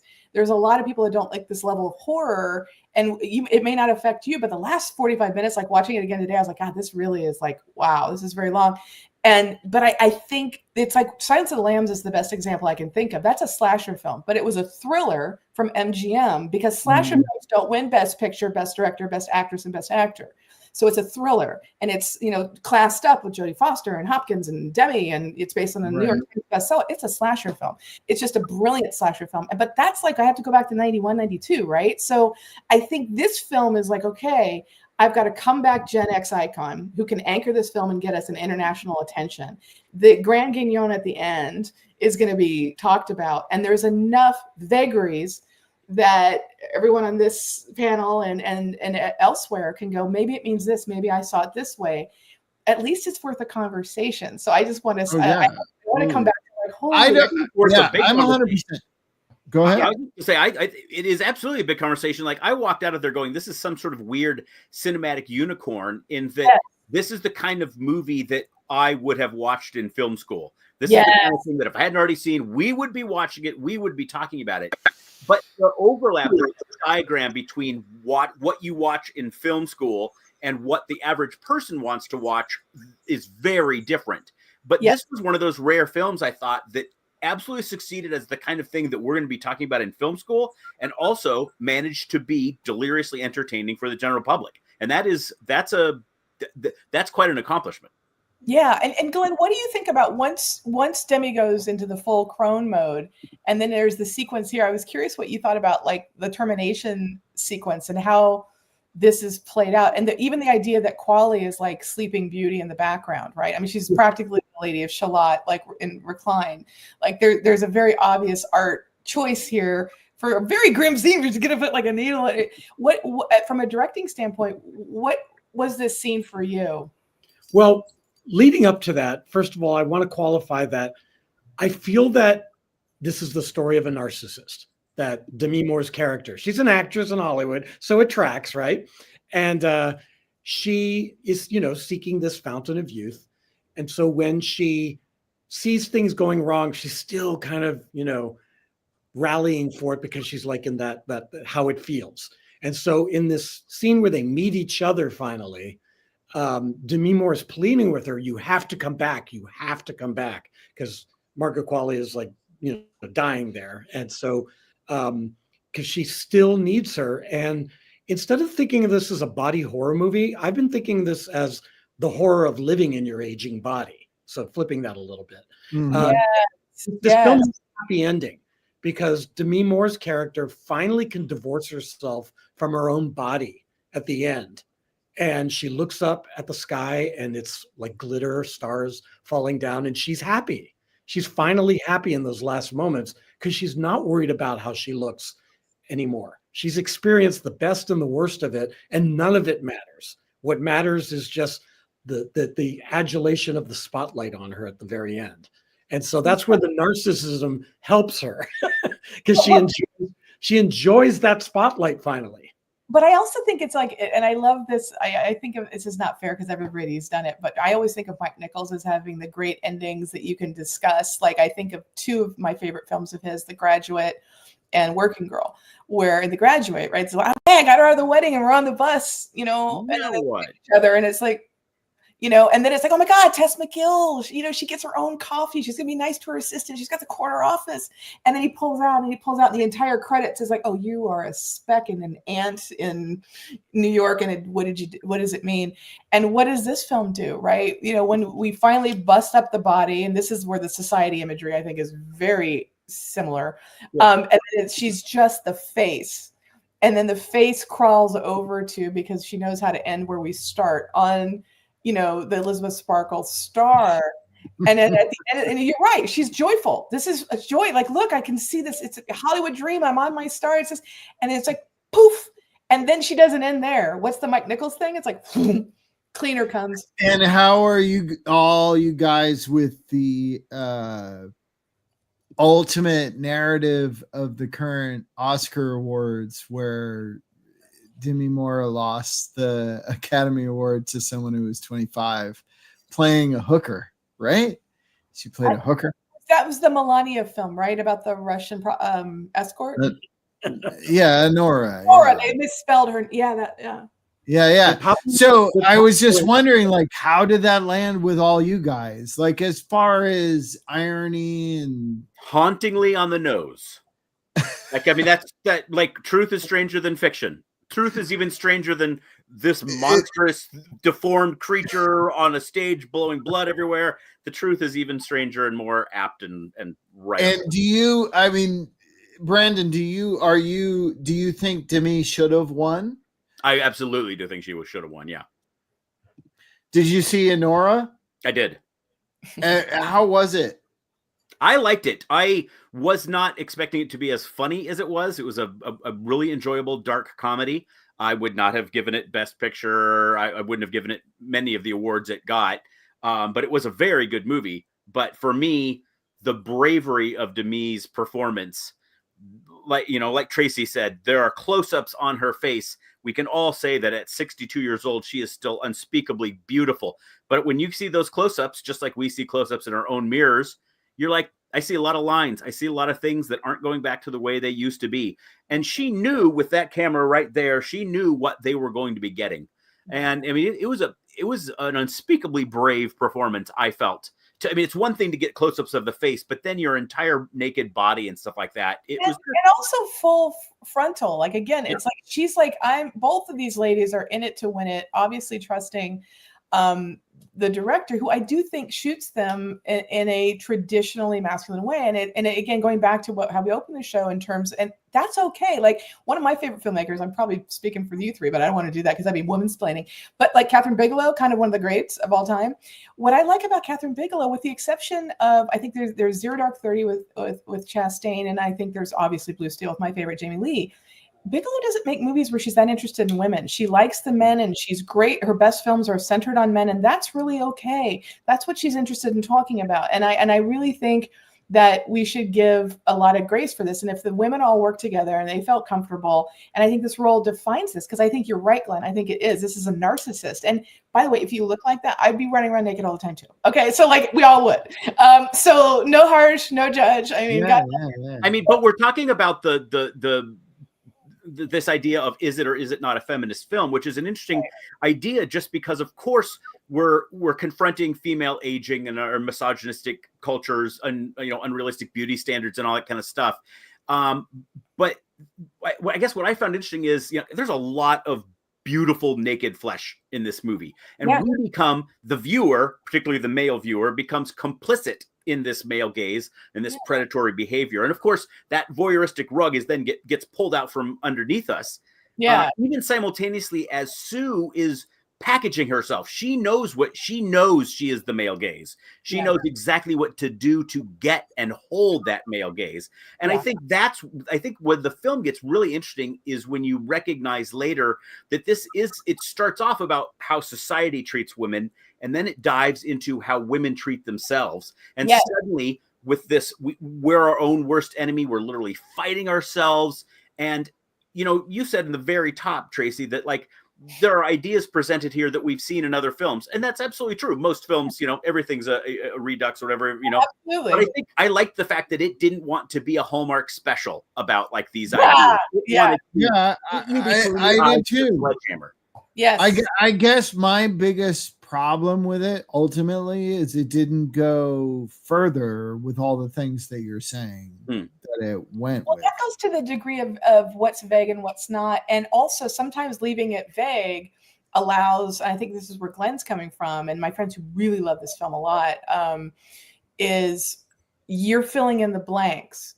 because of Yeah. what you is every piece of art is a Rorschach test, right? Whether you like it or you don't, says more about you perhaps than the art, Absolutely. right? So it's like, but what you bring to this, if I want to see just the gore and the Brian Yuzna of it all, yeah, this is not going to be that. And that's fair, because it was marketed this way. I think is interesting, again, as just a female producer in this, trying to make a living in this town, is that I really believe, had a male director and male writer-director made the exact same film frame for frame, it would have been marketed differently, and we might read into it differently. And that is its own Rorschach test. And it's a danger, because we should judge a film based on the film itself. And there's a lot of reading into the substance, I think, because there is a female writer director, and the artist behind the scenes has something to say, and we're projecting what we think that she's saying. Versus if Brian De Palma made the same film, everyone would have a lot of opinions. I love De Palma. I'm one of my few female friends that does, right? But like, I think that's okay, but that's why art is so interesting. And I think this is a piece of art, and it's not for everybody by design. And that's why it was funny. I think Demi Moore won the Golden Globe, because I think there's a Gen X love, and she is that, and that's a pop award more than not. And I think she gave the world's best speech. And I think her speech was like, I was told by some producer I was a popcorn actress, and that was cool, and I made a lot of money, and maybe I'm done. And that dimmed my light. And then I thought, maybe, you know what, I could never be better. And then this script came. I said, this is either the best or the worst thing I can do right now, and I'm going to go for it. And she's like, don't diminish yourself. And I shouldn't have listened to that person either. And I think that speech allowed everyone to pretend a film with this much goo and this much gore at the end could get her an Oscar, because this is an Academy that was like, you know what? I'm going to go back to my girl in 1986. I was like, really? We're not going to give Sigourney the thing for Aliens? It's Marlee Matlin, who's playing a deaf woman fucking William Hurt, who in real life was perhaps not hearing and also sleeping with William Hurt. Not taking away from that performance, but we're not talking about that film. What we are talking about still is how Aliens was a massive, there's a point in female action that is not, anytime a good one is made, we still go back to Aliens. That's the performance. Fatal Attraction, same thing. I get it. Moonstruck, she should have won for Mask, right? That's the Oscars. I'm hoping Demi Moore will be given a great movie that the Academy will be less scared about, so she can finally win, because I agree with you. I wanted her to win, even though I have some stuff with this movie. I don't think it's as great as it wants to be, but I love it, and I can't wait to see her next film and this director. So, I mean, you genuinely believe that Demi Moore is a great actress, not a movie star, but a great actress. I think actually she is. And I also felt like with G.I. Jane, and I'm sorry that people needed to make a joke about it and then got hit 5 minutes later, but watch G.I. Jane again. That's a fabulous performance. It's a very fun movie. It's a great performance. And it was in a time when she was coming off striptease, and Ridley Scott's like, if you work with me, I promise you. And Ridley Scott's good with women. It's like, she's so good in that movie. She did a little film I kind of worked a little bit on called Passion of Mind. It's like a double life of Veronique with her. I'm not saying she's Meryl Streep. I don't think anyone else is Meryl Streep. I think she's absolutely a movie star, which you need in this kind of role, because without her, it's not going to work. And I think that she's more talented than she's been given an opportunity to do. And she's reaching that going back to the first Wives Club joke, right? Babe, district attorney, Daisy. She's in the district attorney kind of, right? And so this kind of performance, to Brandon's point, at this moment in her life as a woman and as an actress, it is brave and it is interesting. And I think I like that, because I also like a comeback story, which bring it back to Norma Desmond, right? Oh, it's not I hate that word. It's a return, right? It's like, that's what the substance is for Demi. And now it's up to producers to get a script worthy of where she is in her power as an actress and woman, that more people will see. I had a lot of friends that wouldn't see it because of the gore. I don't think they're going to. They may not. Can I weigh in the Oscar controversy we're bringing? Lynn. Yeah, go. I don't think that Demi Moore didn't win for the reasons that are being stated here. I think that a lot of Academy members just look at acting as who did the most acting, who said the most dialogue. That's fair. Mikey Madison talks her head off in that movie. And to me, I mean, I think she had maybe 2,000 too many fucks in it, and it just got monotonous for me, as good as I think she is. But Demi Moore has maybe, a dozen lines of dialogue in this film, and she says more with one look at herself in the mirror than anything in Anora. Half her performance is a silent film. That's how good she is. And Yeah. I would say that we don't give Oscars for someone's entire oeuvre. We give it for the performance in an individual movie. Yeah. And while that is true, this is one of those movies where you cannot separate the film from this actress's past Yes. and her filmography. That That's too. the entire point. That's what makes it work. And that's why you have to get someone like her to anchor this film, because an unknown, it's not going to have Right. the same. No. No, but I think people watching. I'm sorry. No, I think but there's people watching this in 50. I think people watching this in 50 years who won't know Demi Moore's backstory are going to think this is a great performance. I don't think that matters, and that I think she has been great in other movies. Mortal Thoughts, I thought she was great in. I love Mortal Thoughts. Everybody, if you haven't seen Mortal Thoughts, Alan Rudolph, he's probably a forgotten director too, and he shouldn't be. Yeah. Watch Mortal Thoughts. Yeah, Glenn and Head- I thought she was great on General Hospital. I was hooked on it when she was on. Yes. I said, "This is the next Deborah Winger." I was really convinced, and And also- she has her voice. I And, just, I know, and I don't, and I know this sounds cheesy, but I swear to God, as cheesy as it is, and people want to, and it's easy to rip on, she's really good in Ghost. I mean, the one tear and the close up and the thing she makes you care about, I would argue a very ridiculous storyline, and I'm all in. I'm all in. And I remember that year was like 1990-ish or something around there. And I remember Ghost was the highest grossing film of the year and Die Hard 2 was next. And I love that she topped his action film with her melodrama. And I thought that's interesting. And I think she again, I think when you are that pretty, it's the problem, right? It's like, I think Charlize is one of the best actresses we have. And, you know, I love the old guard, but I'd love to see her do more monsters. But I understand that she's got a ticking clock because of the same industry this film is about. And I was really lucky to work for Jennifer Aniston. You know, she still looks better than everybody on the planet too, but I am very hopeful that she'll do more Good Girls and Cakes as she ages too, because she's much better than a lot of people give her credit for as well. And I think I'm not, no one's going to die on a hill for the beautiful girl, but they're very talented. And I think I missed seeing Demi, and I love that she got such acclaim with this and she got to take home some statues. I do. I love it. Charlize I Theron agree. is more beautiful now than she even was in her youth. Which is scary because she's like a screen goddess from the 40s. Absolutely. I was watching. I completely. I forgot that she was disagree. in I that think Scene she You Do. was- I was just watching that the other day, and I was like, I totally forgot she was in this. But you bring up, but that is a good point though, because when we're talking about aging, the actresses that we usually celebrate, that we talk about, because like let's face it, while we still have a long way to go, Hollywood's come a long way in terms of Yes, she is. letting women of advanced age or whatever or curves be on screen. But at the same time, when we're talking about a lot of these actresses like the Halle Berrys or the whatevers, we're still talking about women who don't look like their age. They look younger than what they actually are, which in some ways is an indictment itself on what we value, because we're like, no, we're allowing a 62-year-old to keep playing this thing, but only because she doesn't look 62. And Wait. that's its own sort of But what's Yeah, it's fucked problematic. up. but it's also crazy. But you're right. It's like when there's that meme that went around where everybody on the Mary Tyler Moore show was like in their 40s or something, and you're like, you know, it's like, and when you get that much older, like I had that Golden experience Girls. with Sex in the City now, where it's like I was in my 20s when that was on, and now I'm like, wait, now I'm older than those characters by decades. You know, like it's that thing where it really hits you. But I mean, Glenn, what do you think? Because I like the point that you brought up, just to kind of wrap up on the substance. 25 years from now, like I think this film already has iconic when I was looking for stills, I was like, that's an icon, that shot, that's an icon. I mean, it's so gorgeous.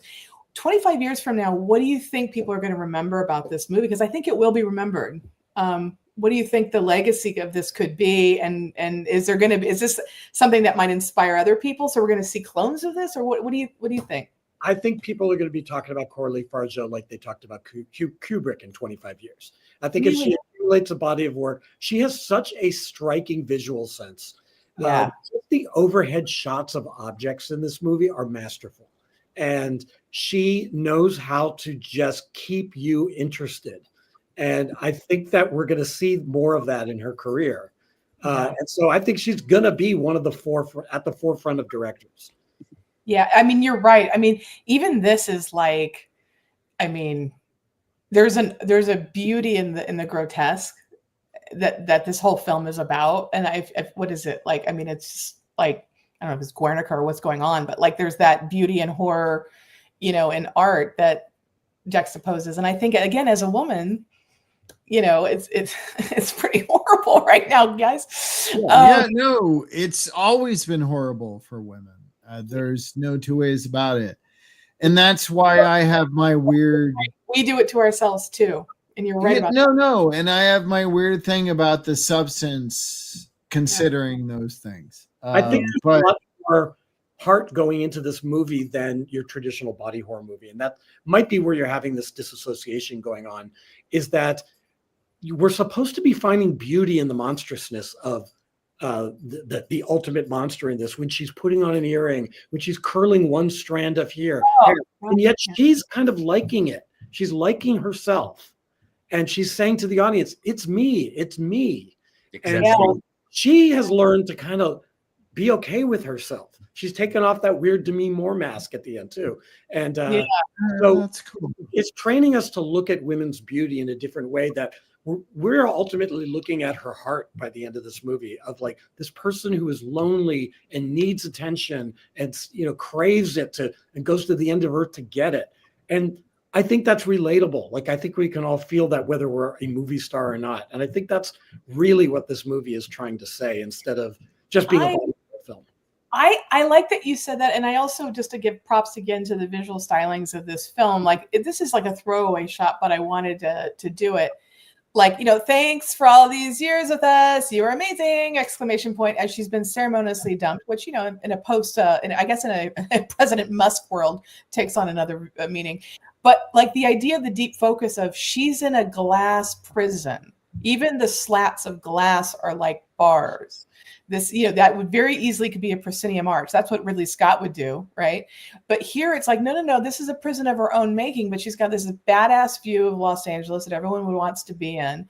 And she's in this absolutely kind of weird, cushy thing. And you've been ceremoniously dumped and there's an emptiness.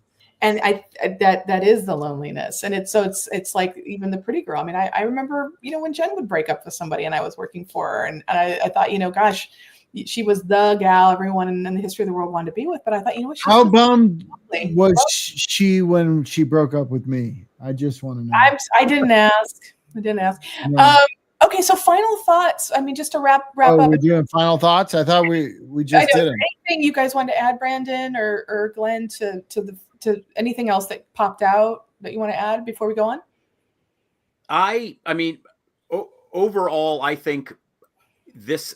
You know, you watch certain films and you want them to go someplace, even if that place is absurd and bonkers and pegs the thing all the way to 11. And this is one of those films that for me did that. And rather than pissing me off and going, oh my God, I cannot believe you ended with this monster on a stage, I was like, yes, thank you. Thank you for going there. Thank you for pushing all the way there.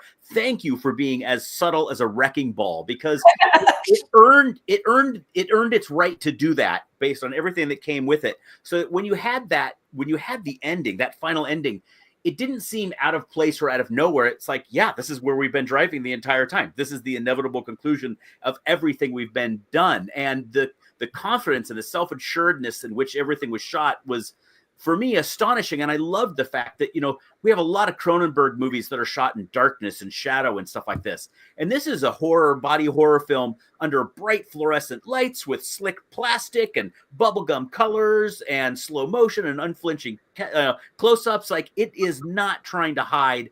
It is not trying to be forgettable. It is trying to be memorable. And I agree with Glenn. I think in 25 years, we will absolutely still be discussing this film. Love it. What a great summary. Okay, let's go to the speed rounds. Let's see what we got there, Todd. You want to go first? Well, we'll start with Be Bad, Be Best. Yeah. So Tracy and I will present titles to you guys, Glenn and Brandon, of movies that you judge as so bad nobody should see them, or so bad they're awesome. Basically. Half the movies Tracy talks about, I've never even heard of. So this is where I'm going to be like wilting and going, oh. Good. Tracy, you start. You want me to start? Yeah, start. All right. Be Bad, Be Best. Even if you haven't seen it, I think there's an obvious answer, but we'll see what the men say. This is one that I love from the Vestron days. I just think it's a hoot and a fun thing. It's an early Sharon Stone film called Scissors with Steve Railsback, Michelle Phillips, and Ronnie Cox, where we cast, of course, Sharon Stone as a repressed virgin, and we lock her up into a hotel room or some kind of weird where Steve Railsback is playing twins, and one's good and one's bad, and she can't tell which is which, and she just gets to be Sharon Stone pre-Basic Instinct, and you're like, holy shit, there's no way that lady's not going to be an actress or a star, because she's like, did you guys see it? Be Bad, Be Best, Scissors. Never seen it, but as a Gen X kid, I'll go see anything with Ronnie Cox in it.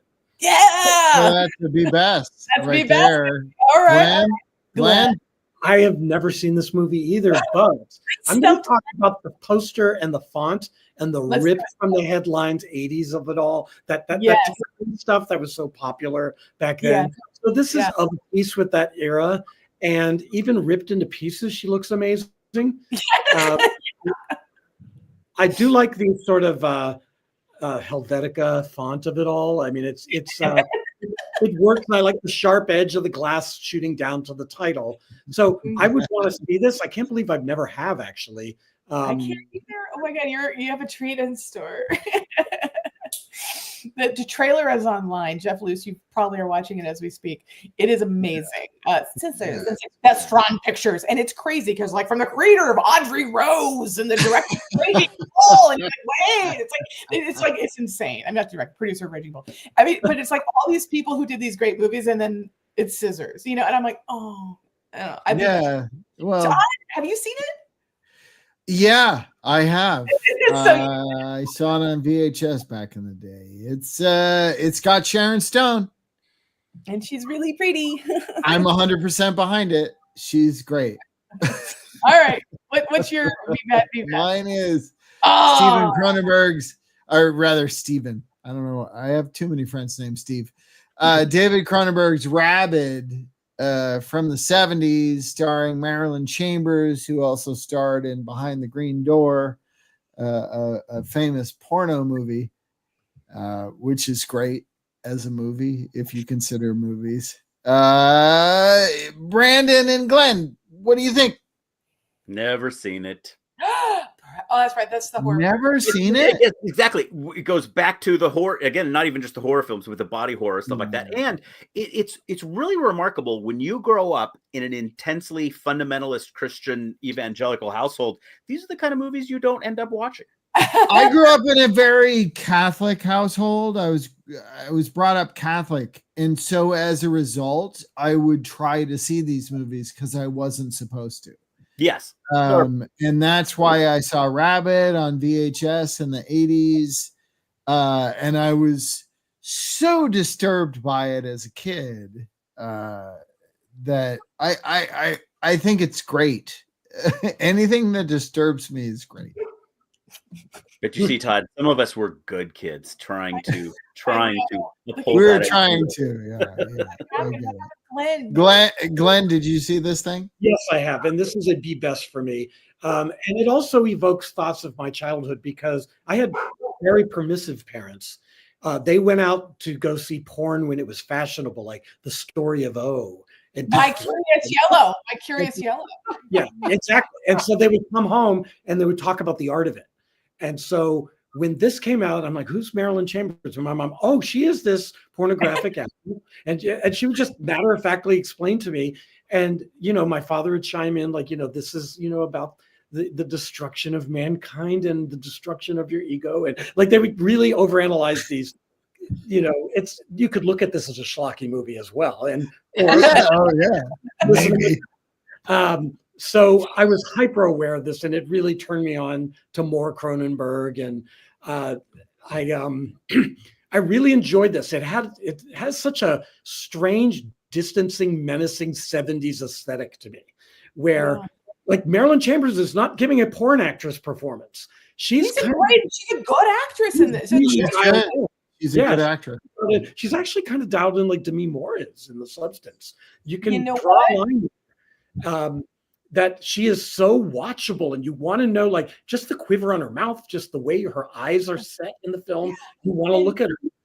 And she's I mean, she's beautiful, but she's not like crazy Charlize Theron unobtainable. She looks like someone that could be you or your best friend or your sister. And there's something, I watched this again, not the best move I made at the height of the pandemic alone, going but like if you post COVID, and when I say post COVID, we know that COVID's everywhere and we should be anyway, but like the whole armpit, the thing that happens in like the thing, and it's like I also saw this with not a lot of adult supervision. I think I was in 4th grade and it was like on the Z channel, which I could get, and I was like at 10 watching this. I knew who she was because my dad was recording porn. I was like, Marilyn Chambers, Green Door. I mean, like, did she have possessory credit? I don't know. But like, I knew who she was as a 10-year-old, and because it was a different time, everyone settled down. And then I watched this, and that made me go back to Tower Records. And this was my first Cronenberg movie. And I went back to watch everything else I could get. And then I saw The Brood. And that was like, and so The Brood is like, The Brood blowed my, like, first of all, when I first saw The Brood, Hillary showed it to me because she was more versed in horror than I was. Yeah, the little kids with the no eyes and shit and the coats creeped me out so much. It freaked me out. And then when the movie got out of that and got into the body horror elements, I can't. Yeah. There's no movie that blew me away like that in the body horror level, which is why. Yeah, no, I get it. The substance didn't quite fucking punch me. And you're right, Tracy. It's all about age. I've experienced these things before. Yeah. It's so like, of course I love The Killers. I grew up listening to Depeche Mode. Yeah, it's just hard to process it when you've already experienced it and you want to be punched harder than you're getting punched. But I also recognize that. I mean, I think I mentioned this on the show before, but one of my biggest learns also with The Great Mother, like Glenn had, was, my parents didn't care. They would rent R-rated films and, bring it home to the Betamax. Like, I'm in 3rd grade. Dad's like, let's watch Dressed to Kill. And I'm like, cool. And so I'm like, terrified. And like 10 minutes in, my mom's like, oh, for God's sake, it's Michael Caine in a wig. And I'm like, Mom's a genius. Mom's a genius. How does she know that? And I was like terrified because the fucking razor in the elevator. I'm like, oh my God. I'm like 10. And I'm like, this is why I'm this way, you guys. This is how it starts. And so then literally my mom was like, oh, you can't be impressed by that. She's like, it's fine. But we're taking this back. We're going to rent Psycho. And then the next night we watched Psycho. And I was like, oh, this is kind of slow.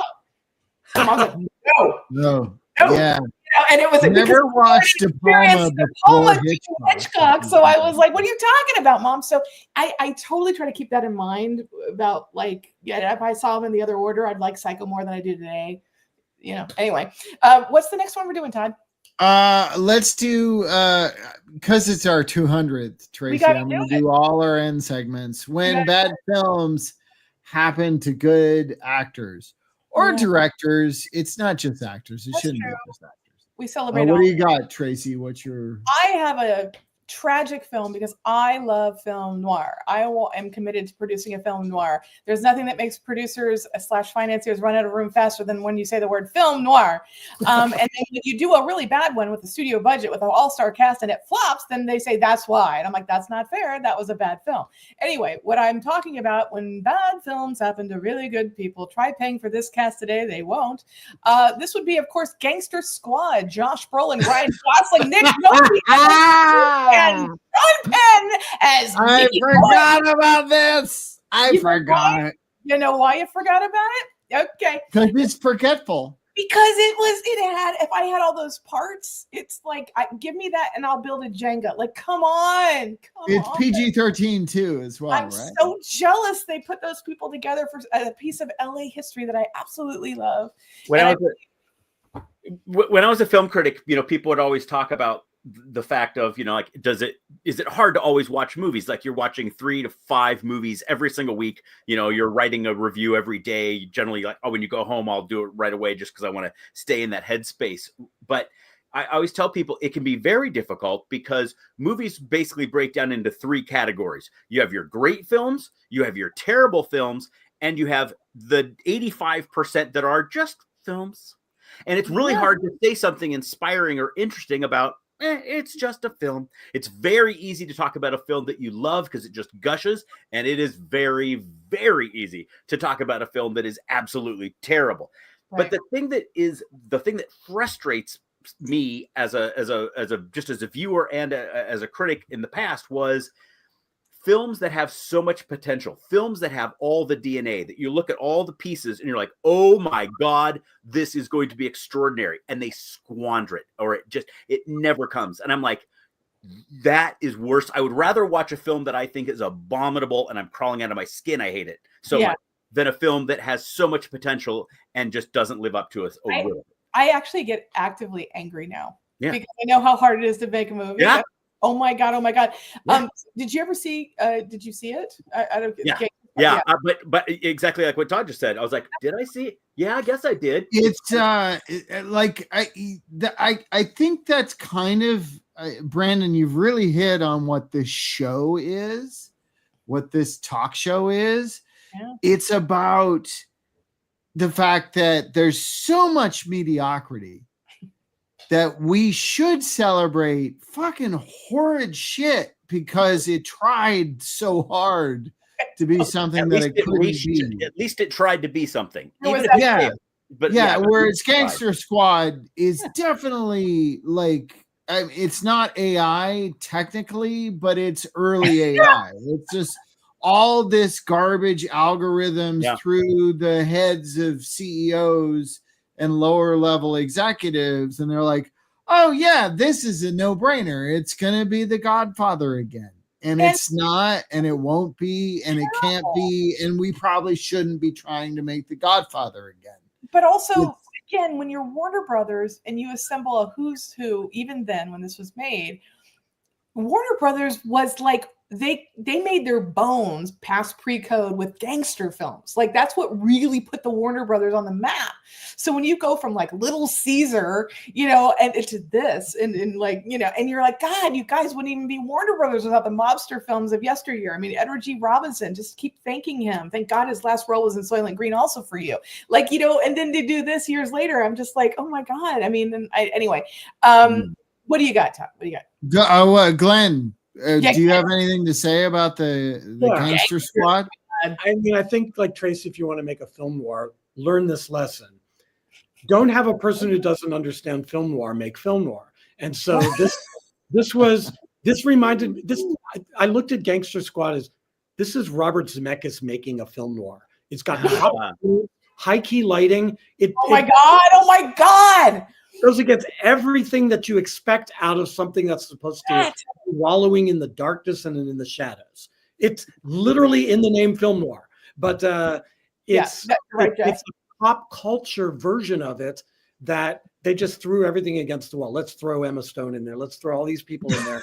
And I think they were getting another LA Confidential out of this, and they didn't learn any lessons from that film. But this is the problem, and you're right when you say LA Confidential, because they even dress her like Kim Basinger on LA Confidential's poster, which is offensive. And I love Emma Stone. I hated Poor Things because I liked Frankenhooker the first time, but I love her. And you copying Kim Basinger, I was like, that's not her fault. I love Emma Stone. It's like she's close thing we're gonna get to like Diane Keaton ever again. But I'm just like, are you kidding me with this film? I was so angry, and I saw it opening night. I was so excited because the trailer was good too, and I know this history like the back of my hand. And I was like, oh God, like this is gonna make it so much harder for me to ever do this story. Anyway, Hillary's never been more mad at me than the time I said, hey, we should watch Frankenhooker. I love want a date. Come on, so good. She did not care for it. My bad movies happening to good actors is this. It's Tom Six's The Human Centipede. Why? And I say this because Dieter Laser is fucking brilliant. He gives a master class in acting in this movie, but you don't notice it because people's mouths are sewn to other people's buttholes. also So address you don't process how good 100% Dieter Laser is. accurate. 100% medically accurate is the tagline. Hi, Pliskin. Yeah, 100. Yeah, I was like, absolutely. that's a tagline on something called Human It's Centipede. like this is the most offensive movie. One of the I haven't seen a Serbian film. Have you guys seen a Serbian film? Don't do it. Have you seen it? Don't do No. it. So I haven't seen it either. So this is the most intense body horror movie I've seen is The Human Centipede. And this is what I have to say about it is Dieter Laser, who plays the psycho in it, who sews everybody together, is so genuinely good. And what makes the movie work is Dieter Laser. And I just feel like as an actor, he deserves more than just The Human Centipede. And that's why I brought it up. I'm gonna have the fellas round us out with this one. I can't believe we needed an unrated director's cut. Of Have I've seen either? Yeah, I've seen all of them, all the humans. Oh no! Oh, you saw a second sequence and full sequence as well. Okay, good. And I think the second one is actually the best one. But I just think It's definitely the worst one and also the best one by those. I just think standards. it's the cinematography on it is crazy good, and it's that black and white, and it's creepy as hell, and it just expands the universe as it were. And then the third one even takes that further. But it's I think it's the ultimate idea for a horror film. Like you can't get more horrifying than this. And so I think that I give a lot of praise to that. I'm not sure he's a good actor, though. I'm going to politely disagree there. I think he's giving like a Dennis Hopper Blue Velvet performance, except it's a little less studied. It's a lot of people consider that Dennis Hopper performance brilliant, but I see what you're saying.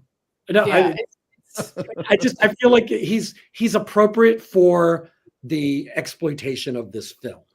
So Yeah. I have a hard time thinking he's good. I think he's appropriate. Okay, which that's is fair. what we can say for Dennis Quaid in his private life. Aha! See, bring it back to one, bring it back to one. Our final thing, because we like to end on a somewhat positive note, despite the times. This is something we call the boost, not to be confused with a certain James Wood, Sean Young experiment that went awry. You can confuse it with that. It's fine. I'm just going to say, kids, you're too young. Super glue, trust me. Cocaine makes you feel good, everybody. That's how it works. That. That's not a thing we're saying right now. No, I was just saying that cocaine makes you feel good. Okay. Horror Body Anderson, Todd. What did you pick? Do you want to go first? Or you want me to go first? Sure, I'll go first. My pick, my boost is body horror adjacent movie called The Ruins that nobody talks about. I don't know why they don't, but if you like horror movies, this one is great. It like embodies all the Scream level stuff that you need, like the young attractive people who are having sexual relations and they get into it, but they get stuck on a old ruins, like an Aztec temple type of deal. That happens to me all the time. Yeah, it's great. And then the weeds in the ruins sound like cell phones, and they're like, "Oh, should we go get the Todd. should we go get the weeds?" They're ringing like cell phones, and I can't. And it's so gross. Like this movie gets so gross and awful. Brandon, don't watch it. But if you like horror, I haven't seen it. You're just presuming I haven't seen no, it. no. I was trying to protect you. I appreciate that, 'cause of help. course I haven't seen it. So No, you don't want to. I was the do guy who not- constantly was telling my editor, I don't need to review this new film. This new horror film, right? And he'd be always like, yeah. And then like you're watching a horror film and you can kind of sense a jump scare is about to happen. And those were generally the times when I felt that. I would like look down at my notepad and like just scribble something, and I'd be like, "Oh, I missed it. Shucks." Okay. The Ruins has only one jump scare that I could think of, and it's a jump scare because it comes from the least likely source of a jump scare. the horror of the ruins is way more deep seated than jump scares. I think it is one of the scariest movies Really? of the new millennium. Seen it. Certainly. Okay. Yeah, I honestly believe that. And the performances are very good. I'm sure there's young actors. You'll see them and you'll be like, they've grown old now. And you're like, I don't know. I don't like that guy. And you'll watch it and you go, oh no, this is good. It's a very good movie. And it has all the horror tropes of why would you do this? Don't do this. Don't do this. But horror movies wouldn't exist if white people didn't do Dumb shit. things. Yeah. That's correct, which is brings us back to current day news. It's so good that you did that. You just did the thing. Yeah, I tried. I tried. Good stuff. All right, I'm actually going to boost one that's a relatively new movie. I had never heard of it before. It is currently streaming on Shudder. And I'll just be honest, like the poster was kind of like, ooh, what's that about? And I hadn't heard anything about it. It's directed and written by a person who goes by, and I'm old, so I get to say a person who goes by because every younger people would be like, Avi, I didn't know. His name is Spider One. So already I'm like, I'm in love because that makes no sense. His real name is Michael David Cummings. He's Rob Zombie's little brother. He is the singer, songwriter, record producer, and I guess the only consistent member of the rock band Power 5000. He has a new movie that is so funny to me. It's called Little Bites. Mother daughter. Oh yeah, this is on my watch list. So here's the deal that's bizarre. The executive producer is none other than Cher. Cher is producing a horror film with her son Chaz Bono, who also appears in the film. More importantly, for those of us who do love horror, there are two scream queens from our youth. Heather Langenkamp, aka Nancy from Nightmare on Elm Street, shows up, and the great Barbara Crampton from Beyond, and she shows up in this. And the setup is very simple. We're in a house, and there's a new widow. I don't really know what happened to her husband. I don't know if it's mentioned. She's got a daughter, but she's shipped the daughter off to her mother, who hates her, and we only hear on a phone. She's out of the house, but we're in the house with the widow. And downstairs, there's a monster who likes to feed off of her, but has a fetish for biting her. So her entire body is just completely chewed up and whatever. She's like, I just feel like I'm losing a little too much blood. So obviously she's going to try to, like fast as you can say, like Renfield, bring somebody in to help feed the monster. But here's what's bizarre. It's like, the monster seems to have a British accent. And at one point he sings to her and he talks to her and they have like little kind of couple moments. And she's like, I think I'm losing too much blood. And I feel like I should bring somebody else in here because you're I can't wait to watch this. Literally, this is an honest to God real line, which is why it's on my favorite shitty movie boost.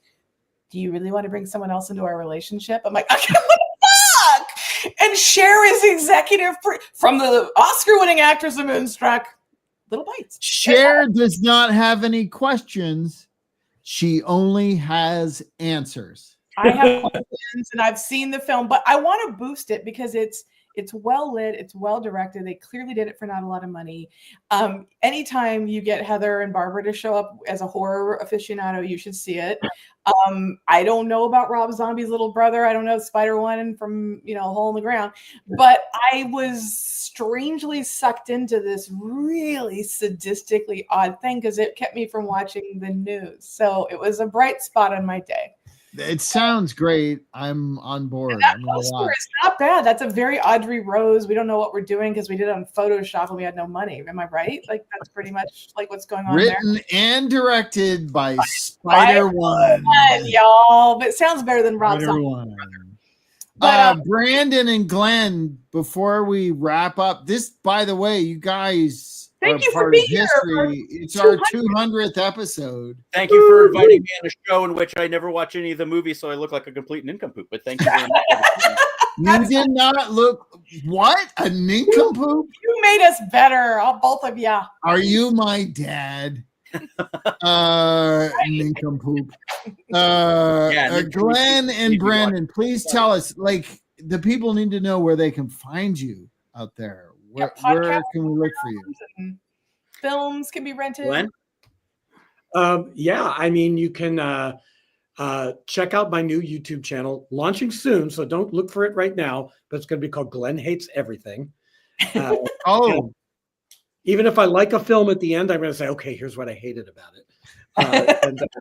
Like with The Substance, I hated that the stars on the Walk of Fame were pointed in the wrong direction. That's right. So- Oh my God, yes. That is so And true. people were walking left to right across it where the typically line the other way. So I was bugged. So you can look for that. In the meantime, look for me. Just search my name on Instagram. That's probably the best And read place to his find me. reviews. His reviews are gorgeous. So. Check out thequeerreview.com and check out my reviews on there. Those are a lot of fun to write. Those are the big ones.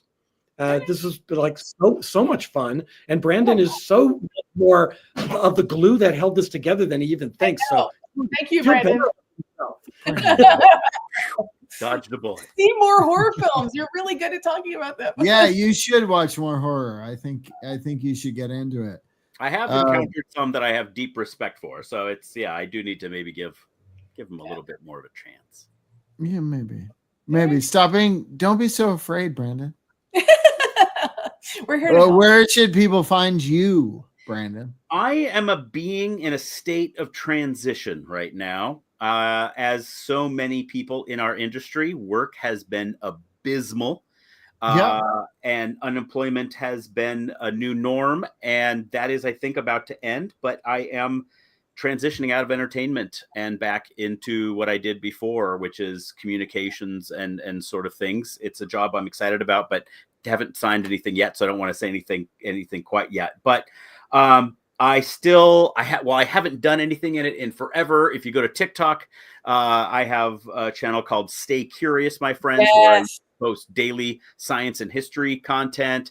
I had a personal podcast that I used to work on all the time called Wiki Surfer. A buddy and I put together. We couldn't do it for a number of years because it was being shopped around with different deal agreements and stuff like that. Those all fell through, and so we're finally getting back to making more of those. So those will be. That's exciting. That's awesome. I think the more, if I have to step away from entertainment and into a real job, I'm going to have to throw myself all the more into personal passion projects on the side to keep the content out there, because 100%. otherwise I'm going to shrivel up inside. So, Yep. Awesome. I get you, man. So many. We're all there. We're all there. Many levels. We're all my with story you. is, I know, not unique. Yeah. I'm so grateful that you guys came on tonight. Thank you for Thank you. Fun. Thank you. this So much crazy sandbox again, Glenn, and for you for the first time. Finally, thank you, Brendan. Absolutely. And I just say thank you so much. I mean, 200 episodes. Like, who are we? Like, what? Holy crap! I remember you I did don't your know first how we one. did It's already 200. 200 episodes. I know. Post-COVID, time has no meaning. It's like we're basically Grey's Anatomy. It's different, not being. Oh, I know, right? Every time I see a Grey's Anatomy ad, I saw one just the other day, and I'm like, wait, this show's still on? I was like, wasn't that on when like Michael was in office? Like, what? I was on Grey's Anatomy, and while I This was on thing, it, I what? thought, is this show just on? You're like Still? Grey's Anatomy. so We got to good. see a All third right. of Todd's Anatomy. I had a smartphone in my butt. That's what my This one As does. a character, people think I'm joking when I say that, but it's real.